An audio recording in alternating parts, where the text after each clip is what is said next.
Hello, Philip here. Now this is a two-part video presentation.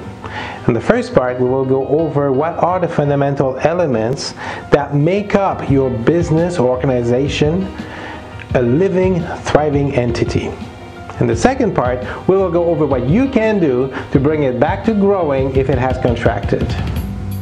The information I'm going to give you is based on an article from the Body of Administrative Know-How written by L. Ron Hubbard, and the article is entitled Standard Administration. Alright, let's get right into it. The best organization is one which has someone over it, methods of working out its problems, basic actions, and a good desirable product. Now this sentence might contain only 23 words, but it is a mouthful. So let me break this down for you. It has someone over it. Well, sometimes the manager or the boss is not the one running the business. Trust me. It may be an employee or even, God forbid, the clients or the patients. Now, I have witnessed times when the exec structure had been crushed by the demands of the employees. You see this sometimes, like with the unions. Even right now, it seems like the current situation is dictating what your business should be doing. Then, in the sentence, it says, methods of working out its problems.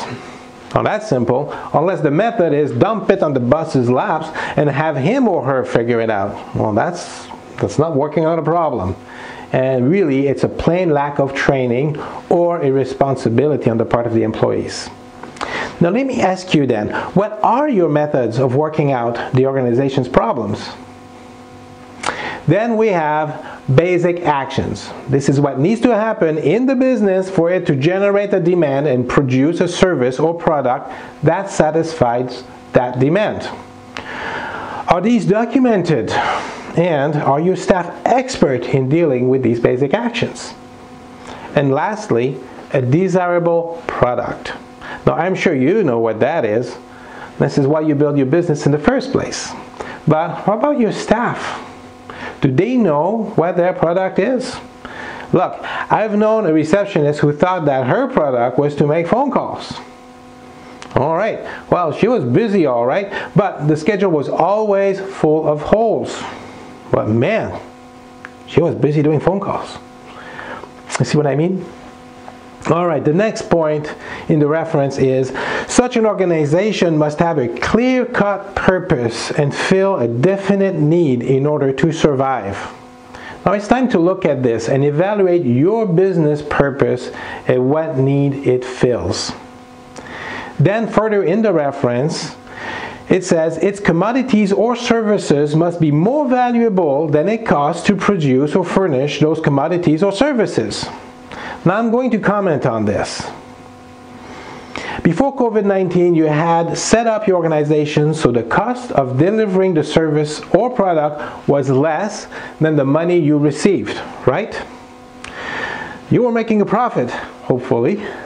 Now, through the various regulations that you have, you might find that keeping the same structure will cost you more. Now, I'm thinking about restaurants who used to have dining in and make the most of their incomes this way. Now, using Skip the Dishes or other delivery services might not be the solutions. I mean, it was a nice supplemental income, but to live on that might not work. So you will need to look again at how to deliver those services in such a way that it costs less. In the article, it says it must, to remain healthy, obtain more potential than it spends. For potential can be ready money, power, or even strength. Now, where do you stand on this? Are you profitable? These are hard questions. Now, I'm going to finish with this. Where an organization violates these very fundamental things, it sickens and will eventually perish. I know it's a little doom and gloom, but it's got to be looked at. Now, I know I've given you a lot of chew on right now, and these concepts are far-reaching into the core of your business. Now, I'm wide open to any communication, feedback, or questions or discussions you want to have with me. Please bring them on. And thank you for watching.